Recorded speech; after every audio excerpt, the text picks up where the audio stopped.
Korea का एक खूबसूरत शहर जहां पर चारों ओर खुशियों की बरसात होती है, लेकिन फिर एक साइंटिस्ट की जिद ने सब कुछ तबाह कर दिया। ऐसा क्या किया उसने?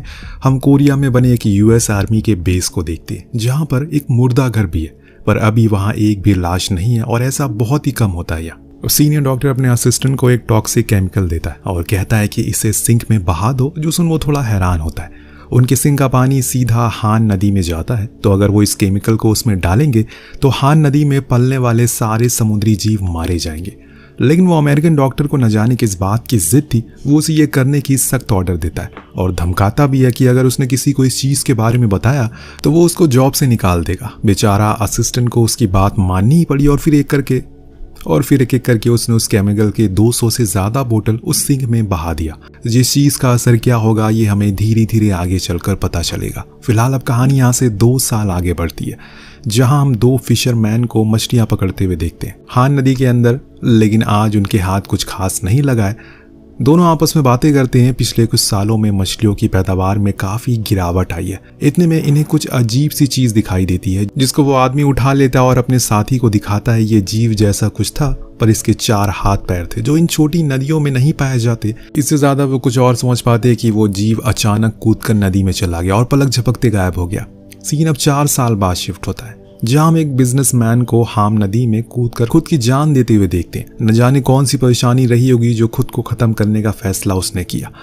वहीं दूसरी ओर हम दू नाम के आदमी को देखते हैं जिसकी दिमागी हालत कुछ ठीक नहीं है। वो बड़ा तो हो गया पर हरकत उसकी बच्चों वाली है। हालांकि उसकी माँ बाप उसकी शादी भी करा देते हैं इस उम्मीद में कि वो ठीक हो जाएगा, लेकिन कोई सुधार नहीं आया उसके अंदर। आज जब वो अपने स्टॉल पर सो रहा था तो एक बच्चा उसकी दुकान से कुछ चुराने की कोशिश करता है। तभी एक पुलिस वाला आकर उसे ऐसा ना करने की सलाह देता है। ये कोई नई बात नहीं है, दोनों आए दिन अपनी दुकान पर सो जाया करते हैं। जब उसकी बेटी सॉन्ग स्कूल से लौट कर आती है तो फौरन टीवी के सामने बैठ गई। उनकी बहन नैन्सी का ओलंपिक गेम है जिसके लिए उसने बहुत मेहनत करी है।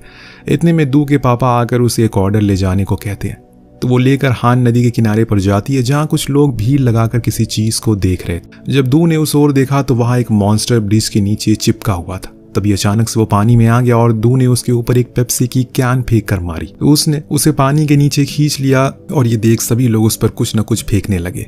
लेकिन इसका अंजाम क्या होने वाला उन्हें इस बात का कोई अंदाजा नहीं था। वो मॉन्स्टर को अब गुस्सा आ गया, इसीलिए वो अब नदी से बाहर आ गया। जो कोई भी रास्ते में उसे दिख रहा है सबको या तो वो मार देता है या फिर उन्हें जिंदा ही निगल जाता है।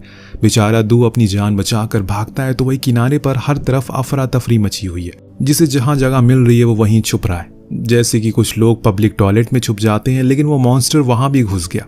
जितने भी लोग अंदर थे बड़ी ही बेरहमी से उन्हें मारकर खत्म कर देता है। इस बीच सॉन्ग बाहर आई तो उसने देखा कि वहां पेप्सी की कैन पड़ी है, जिसे उठाने के लिए वो आगे बढ़ी और इतने में दू ने उसके हाथ पकड़ लिया और खींचकर आगे की ओर ले जाने, क्योंकि अब सभी दूसरी ओर भाग रहे थे। पर अभी उसका पैर स्लिप हो जाता और वो गिर गया। वो फिर खड़ा हुआ और भागना जारी रखा, लेकिन जब दू ने वापस मुड़कर देखा तो उसके हाथ में किसी दूसरी लड़की का हाथ था। असल में सॉन्ग तो वहां पीछे ही रह गई, लेकिन अब तो उसके पास जाकर उसे बचा भी नहीं सकता क्योंकि वो मॉन्स्टर दू को पकड़ कर ले गया। वेल इस हादसे के बाद उस पूरे एरिया को सील कर दिया जाता है। आसपास मिलिट्री लगा दी गई और जो लोग उस समय वहां मौजूद थे या फिर घायल थे उन्हें एक हॉल में लाया गया, जहां पर उन लोगों को तस्वीरें भी लगाई गई जो कि इस मॉन्स्टर के शिकार हो गए। जिसमें एक तस्वीर सॉन्ग की भी थी और इसको देख दू का दूसरा भाई उसे बहुत सुनाता है। कहता है कि अगर तुमने खुद के दिमाग का जरा भी इस्तेमाल किया होता तो दूसरी लड़की का हाथ नहीं पकड़। पर इसमें दू की भी क्या गलती, सब कुछ इतनी जल्दी हुआ कि उसे कुछ समझ नहीं आया और ना ही उसे समय मिला। इतने में वहां पर नैन्सी आई जिसके हाथ में ओलंपिक मेडल था, पर जो उसका बड़ा सपोर्टर था वो आज उसके सामने नहीं है। यही सोच सोचकर वो बहुत रोती है। पूरा परिवार एक साथ गम के शोक में था। इस बीच वहां पर कुछ डॉक्टर आते हैं जो इस हॉल में बैठे हुए थे। सभी लोगों से कहते हैं कि जिस किसी को मॉन्स्टर ने टच किया है वो अपना हाथ खड़ा करे। तब बेवकूफ दू कहता है कि उसका खून मेरे मुंह पर आया तो, और ये सुनते ही उसे पकड़ लिया जाता और बैग में बंद करके हॉस्पिटल लाया जाता है। और यहाँ उस पर अलग अलग किस्म के टेस्ट होते हैं क्योंकि उन लोगों का मानना था कि वो मॉन्स्टर किसी खास किस्म के वायरस से बना है। इसीलिए अगर वो पूरे शहर में फैल गया तो उन लोगों की बहुत बड़ी मुसीबत बन जाएगी। अब हर तरफ सख्ती बढ़ती जा रही थी, हर तरफ स्मोक किए जा रहे थे ताकि अगर कोई बैक्टीरिया हो तो वो तुरंत ही मारा जाए। दूसरी तरफ हम एक कार्गो ट्रक को देखते हैं जिसके ड्राइवर को रोड पर एक नोट पड़ा हुआ मिलता है, जिसे उठाकर वो नीचे उतरा तो देखा कि कुछ हलचल सी महसूस हो रही है। तभी अचानक से वही मॉन्स्टर पीछे से आया और उसे उठाकर ले गया ब्रिज के नीचे बने नाले में, जहां पर पहले से ही काफी सारी लाशें पड़ी हुई थी। वो उन्हें खाता नहीं है, शायद अब वो भूखा नहीं है, इसीलिए उसने उसे स्टोर कर लिया। उसके वहां से जाने के बाद हम सॉन्ग को देखते हैं जो उसी नाले में छुपी हुई थी।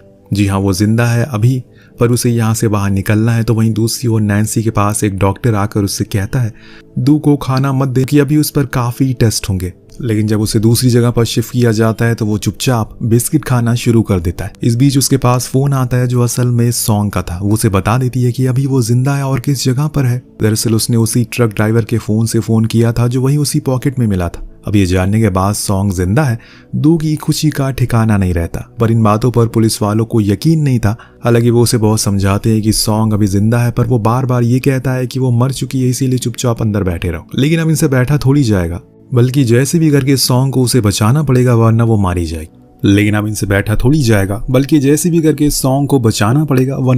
जाएगी। और इसीलिए दू के पिता हांजू ने अपने एक दोस्त को कॉल किया, उसे सब कुछ बताया और कहा कि उसे जल्दी से अभी हॉस्पिटल के नीचे एक वैन चाहिए और साथ में शहर का मैप। वो अपनी दोस्ती निभाता और तुरंत ही इनके लिए सारी चीजों का इंतजाम करता है। लेकिन सबसे बड़ी मुसीबत ये थी कि अब नीचे पार्किंग तक जाए कैसे। तो नैन्सी एक प्लान बनाती है, फिर एक एक करके पहले अकेले जाने को कहती है। उस समय हॉस्पिटल में अफरा तफरी मची हुई थी, इसीलिए ये लोग अपने प्लान में कामयाब हो जाते हैं।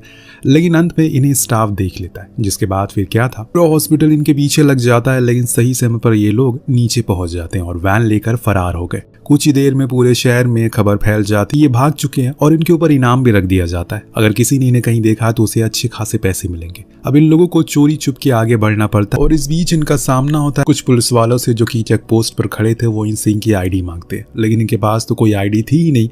अब इसीलिए हांजो अपनी जिंदगी की पूरी जमा पूंजी उन्हें दे देता है। तो वो उन्हें जाने देते हैं। मैप के जरिए ये लोग उस ब्रिज के नीचे बने नाले में चले जाते हैं, पर बहुत ढूंढने के बाद इन्हें कोई नजर नहीं आता। लेकिन दू फिर भी उसे ढूंढने में लगा रहता है, शायद कहीं किसी अंधेरे में वो छुपी हो। वहीं एक और हम दो लड़कों को देखते हैं जो इनकी फूड स्टॉल पर चोरी कर रहे हैं। लेकिन जब सामान लेकर बाहर आते हैं तो इन्हें वही मॉन्स्टर हमला कर देता है और उठाकर इसी नाले में फेंक देता है। जब उन्हें सॉन्ग देखती है तो वो पहचान लेती है ये तो उसी के पास के रहने वाले लोग हैं। लेकिन उनमें से एक मर चुका है जो देख वो उसे बड़ा अफसोस होता है। इधर ये सारे लोग अब वापस फूड स्टॉल पर लौट आए क्योंकि इन्हें कहीं भी सॉन्ग नहीं मिली। जब ये खिड़की से बाहर देखते हैं तो वहां पर वो मॉन्स्टर था जिस पर हांजू शूट करना शुरू करता है, पर उसे गुस्सा आ जाता और वो इनकी दुकान को ही पलट देता है। पर अभी भी हांजू लगातार शूट करे ही जा रहा था बिना रुके, जिससे वो घायल तो हुआ पर भागने में कामयाब रहा। अब इनके लिए मुसीबत पैदा हो गई क्योंकि उन गोलियों की आवाज से वो इनकी ओर बढ़ने लगा। पर यहाँ हांजू ने अब ठान लिया कि वो उस मॉन्स्टर को मार कर रहेगा। वो दू से कहता है कि वो अपनी बंदूक दे दे, वो दे देता है, जिसके बाद हांजू अकेले ही उसे मारने चला जाता है और इन लोगों से जाने को कहता है। लेकिन जब वो मॉन्स्टर उसके सामने आता है तो उसके पास गोली ही नहीं होती। दरअसल दू को ध्यान ही नहीं था कि उसकी बंदूक में तो गोली खत्म हो चुकी है, जिसके कारण अब हांजू वो मॉन्स्टर बड़ी ही बेरहमी से मार कर वापस पानी में चला जाता है। उसकी गलती से वो मारा गया बेचारा। अब जब ये लोग उसके पास जाते हैं तब तक वो अपना दम तोड़ चुका था, जिससे सभी के अंदर एक मायूसी आ जाती है। लेकिन अब इन्हें भागना भी पड़ता है क्योंकि वहां पर पुलिस जो आ रही थी।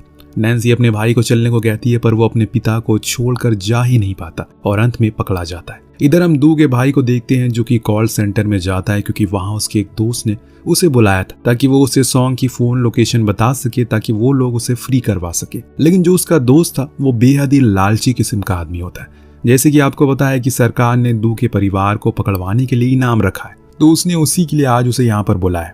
लेकिन दू का भाई उससे भी ज्यादा चालाक। जब ये सभी उसे पकड़ने के लिए चारों ओर से आए तो उन्हें लाइट काट दी और फिर वहां से भाग निकला। वहां उसे पुलिस वालों ने घेर लिया और इसीलिए वहां से भागने में भी सफल रहता है, पर ज्यादा देर नहीं क्योंकि पुलिस अब उससे काफी करीब आ चुकी है। वो ब्रिज से कूद जाता है और इसमें उसे काफी चोटें भी आती है। लेकिन बेहोश होने से पहले वो अपनी बहन नैन्सी को सॉन्ग की लोकेशन भेज देता है। उसे जैसे ही ये मैसेज मिलता है वो फौरन अपने तीर कमान लेकर निकल गई थी। बीच में उसका सामना उसी मॉन्स्टर से हो गया जिसे लड़ने के लिए वो पूरी तरह से तैयार थी। लेकिन वो इतना ज्यादा ताकतवर था, उसे अपनी टेल से दूर फेंक देता है जिससे वो जाकर एक छोटी सी टनल में गिरती है। पर ये उसके लिए अच्छी चीज थी क्योंकि अब वो मॉन्स्टर का मुंह उस टनल में घुस नहीं पा रहा था। तो वहीं दू पर डॉक्टर्स लगातार कुछ न कुछ टेस्ट करे जा रहे हैं और इधर सॉन्ग उस लोकल बॉय के साथ नाले से बाहर निकलने की कोशिश में थी, जिसके लिए उन्होंने एक कपड़े की रस्सी भी बनाई थी। अंत में वो छोटी पड़ जाती है और इतने में वो भी वहां आ जाता और इन पर हमला कर देता है। लेकिन ये दोनों जैसे तैसे करके खुद को बचा लेते हैं और छुप जाते हैं। इधर जब ये दोनों को पता चला कि अब उसे बाहर जाना होगा तो वो एक डॉक्टर को बंदी बना लेता है उस पर खुद के खून के इंजेक्शन पॉइंट आउट करता है कि अगर तुमने मुझे जाने नहीं दिया तो मैं अपना वायरस वाला खून इसमें डाल दूंगा, और इससे सभी डर जाते हैं, पीछे हट जाते हैं और इसी का फायदा उठाकर वो वहां से भाग निकला। उधर दू के भाई को जब होश आया तो वो नशेड़ी के पास बैठा हुआ था जो कि शराब पी रहा था। उसने उसे मदद मांगी, फिर उसी की शराब बॉटल से कुछ बम बनाए, और इससे वो क्या करने वाला है ये हमें अब फिलहाल नहीं पता। अभी खैर अब वो गहरी नींद में सो रहा था, इसीलिए सॉन्ग डिसाइड करती है कि उसके ऊपर चढ़कर वो उस रस्सी को पकड़ ले और फिर भाग जाए, लेकिन ऐसा करने पर वो जाग गया था, जिससे इन दोनों की जान मुसीबत में आ जाती है। दू भी उस जगह पर पहुंच जाता है जहां सिर्फ कंकाल के अलावा और कुछ नहीं दिख रहा था, लेकिन तभी उसके ऊपर से वो गुजरता है तब वो देखता है कि उसके मुंह में सॉन्ग और वो लोकल बच्चा है, इसीलिए वो फौरन ऊपर गया और उसके पीछे भागने लगा। तो वो पानी में जा चुका था और उसी की ओर जा रहा था जहां पर सब लोग आर्मी के खिलाफ प्रोटेस्ट कर रहे थे। जब उन्होंने उसे अपनी ओर आते हुए देखा तो सभी भागने लगे, पुलिस उस पर लगातार शूट करने लगी और दू ने उन्हें मना करता है। तो दू उन्हें मना करता है ऐसा करने पर क्योंकि गोली सॉन्ग को भी लग सकती है, पर वो नहीं मानते। लेकिन इतने में वो मॉन्स्टर ऊपर आ जाता और तभी अचानक से उसके ऊपर एक केमिकल डाल दिया जाता है, जिससे वो तड़पने लगा और वहीं गिर गया। तब दू भागते हुए उसके पास गया, उसके मुंह से उन दोनों को बाहर निकाला, लेकिन सॉन्ग की हालत को देखकर लग रहा है कि शायद अब वो नहीं रही। पूरा परिवार उसी शोक में डूबा हुआ है। दू को अब बदला लेना था और उसके भाई बहनों को भी, इसीलिए उन्होंने एक टीम बनाकर उसे लड़ना शुरू किया, जिससे नैन्सी ने अपनी तीर कमान से उस पर हमला किया। तो वहीं दू के भाई जो अपने साथ शराब की बोतल लेकर आया था वो उस पर जलाकर फेंकता है, लेकिन इससे भी कुछ खास फर्क नहीं पड़ रहा था। इसीलिए दू ने उस पर डीजल डाल दिया और फिर नैन्सी ने उस जलती हुई तीर को उसकी आंख पर मारा, जिससे बुरी तरह से वो जलने लगता। इससे पहले कि वो पानी में जाता, दू ने एक रॉड उसके मुंह में ही घुसा दिया, जिससे उसकी कहानी वहीं पर खत्म हो जाती है। आखिर में दू सेजो के पास जाता है, वही लोकल बॉय जिसकी जान सॉन्ग ने बचाई थी। वो उसे उठाता है और अपने साथ घर ले आता है। सेजो का कोई परिवार नहीं था, इसीलिए उसने उसे अडॉप्ट कर लिया और अब वो दोनों खुशी खुशी रह रहे हैं। पर क्या आपने सोचा कि वो मॉन्स्टर कहाँ से आया? जहाँ तक समझ में आता है शायद जो शुरुआत में केमिकल फेंका गया वो उसी से पनपा होगा, या फिर कोई जीव समुद्र में रहा होगा और उस केमिकल रिएक्शन से वो इस तरह बन गया। लेकिन क्या सिर्फ समुद्र में एक ही जीव इस तरह का था? वेल, हमें नहीं पता। हो सकता है कि उसके जैसे और भी हों और भयानक हो। अगर ऐसा है तो वो हमें इसके दूसरे पार्ट में ज़रूर देखने को मिलेगा। वेल, आपको कहानी कैसी लगी हमें कमेंट करके ज़रूर बताइएगा। मिलते हैं अगले वीडियो में। Thank you so much watching. Peace out.